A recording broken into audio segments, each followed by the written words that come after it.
अस्सलामुअलैकुम, welcome back to our channel. आप सब कैसे हैं? उम्मीद करती हूँ कि आप सब ठीक होंगे। तो आज हम बनाएंगे क्रीमी कस्टर्ड ब्रेड रोल। तो इस रेसिपी को एंड तक क्लास में देखिएगा और अगर वीडियो अच्छी लगे तो लाइक एंड सब्सक्राइब भी कर लीजिए। चलिए रेसिपी स्टार्ट करते हैं। सबसे पहले एक सॉस पैन में हम ऐड कर देंगे 2 कप मिल्क। ये फुल फैट मिल्क है। अब हम इसे गर्म कर लेंगे। जब ये थोड़ा सा गर्म होगा तो इसके अंदर ऐड कर देंगे 3 टेबल स्पून शुगर। आप अपनी टेस्ट के अकॉर्डिंग इसके अंदर ऐड कर सकते हैं। जब तक दूध बॉईल हो रहा है हम इसका अगला प्रोसेस करते हैं। तो यहाँ पर 1 टेबल स्पून भरकर आपने वनीला कस्टर्ड पाउडर लेना है और इसको दूध से अच्छे से मिक्स कर लेना है। तो 1/4 कप आप दूध से इसको अच्छे से मिक्स कर लीजिए और देखिए यहाँ पर दूध भी अच्छे से बॉयल आ गया है।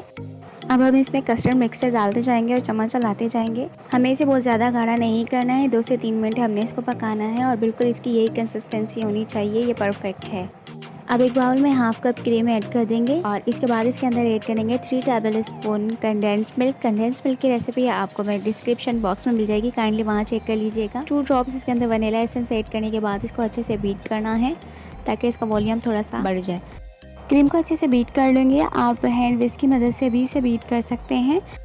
अब इसको कलर देने के लिए 2 ड्रॉप्स में येलो फूड कलर ऐड कर दूंगी ताकि इसके अंदर अच्छा सा कलर आ जाए। अब इसको भी हम अच्छे से बीट कर लेंगे ताकि इवनली हमारा कलर जो है स्प्रेड आउट हो जाए। और किनारों पे जो भी क्रीम लगी है हमने इसको भी अच्छे से मिक्स कर लेना है। 6 लार्ज स्लाइसेस ली हैं और अब हम इसको 1 बाय 1 कट करेंगे। तो इसके एजेस को हमने कट करना है। इन एजेस को आप वेस्ट मत कीजिएगा, आप इसका ब्रेड क्रम्स बना सकते हैं। तो इस तरीके से मैंने सारी कट कर ली हैं। एक स्लाइस उठाएंगे और इसको रोलिंग पिन की मदद से फ्लैट कर लेंगे।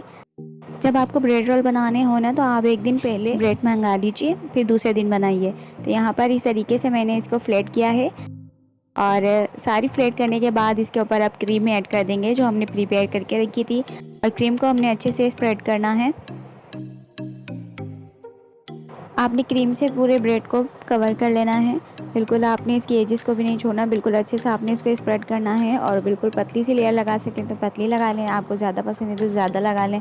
और इस तरीके से आपने हाथों की मदद से इसको रोल करते जाना है। और ये देखिए हमारा रोल बनके तैयार हो गया है। तो इसी तरीके से हम सारे रोल बना के तैयार कर लेंगे।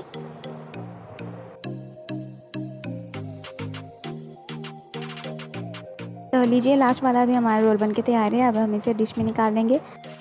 सारे रोल्स को 1 बाय 1 हम डिश में ऐड करते जाएंगे और अच्छे से सेट कर लेंगे। और अब इसके ऊपर हम ऐड करेंगे जो हमने कस्टर्ड बनाया था। कस्टर्ड भी अच्छे से ठंडा हो चुका है तो अब हम इसको ऐड कर देंगे क्रीम के अंदर जो हमने क्रीम ब्रेड रोल पे लगाई है। तो इस तरीके से आपने इसको अच्छे से मिक्स करना है। और इसके अंदर अभी लम्स दिख रहे हैं तो आप हैंड विस्क की मदद से जब करेंगे तो इसके लम्स भी निकल जाएंगे। तो यहाँ पर देखिए इसकी कंसिस्टेंसी और गाढ़ी हो गई है। अब हम इस कस्टर्ड को ब्रेड रोल पर ऐड कर देंगे। आपने कस्टर्ड को अच्छे से पोर करना है ब्रेड रोल के ऊपर। कस्टर्ड को अच्छे से पोर कर दिया है। अब इसके ऊपर थोड़ा सा डेसिकेटेड कोकोनट ऐड कर दूंगी। अब इसको थोड़ा सा कलरफुल बनाने के लिए शुगर स्प्रिंकल्स इसके ऊपर ऐड कर दूंगी। अगर आपको सिंपल पसंद है तो आप इसे सिंपल भी खा सकते हैं। 2 घंटे आप इसको चिल्ड कीजिए और फिर खाइए। तो यहाँ पर ही मैंने तैयार कर लिया है। तो अब हम इसे 2 घंटे फ्रिज में रख देंगे। 2 घंटे हो चुके हैं और शुगर स्प्रिंकल्स का ये जो कलरफुल कॉम्बिनेशन है कितना मज़े का लग रहा है। अगर आपको ऐसा नहीं पसंद तो आप शुगर स्प्रिंकल्स बाद में ऐड कर लीजिए। आप इसे 2 तरीके से खा सकते हैं, या तो आप इसे सादा खा लीजिए इस तरीके से, नहीं तो आप इसके ऊपर थोड़ा सा कस्टर्ड पोर कीजिए और फिर इसके अंदर डिप करके खाइए। दोनों सूरतों में बहुत ही मज़े का लगता है। 15 मिनट्स में बहुत ही मज़ेदार सा ये डिज़र्ट बनके तैयार होता है। तो आप भी इसे ज़रूर ट्राई कीजिए और मेरे साथ फीडबैक क्लास में शेयर कीजिएगा। वीडियो देखने का बहुत बहुत शुक्रिया। मिलते हैं नेक्स्ट रेसिपी के साथ। तब तक के लिए अपना और अपने घर वालों का बहुत सारा ख्याल रखिए। मुझे दुआ में याद रखिएगा। अल्लाह हाफिज़।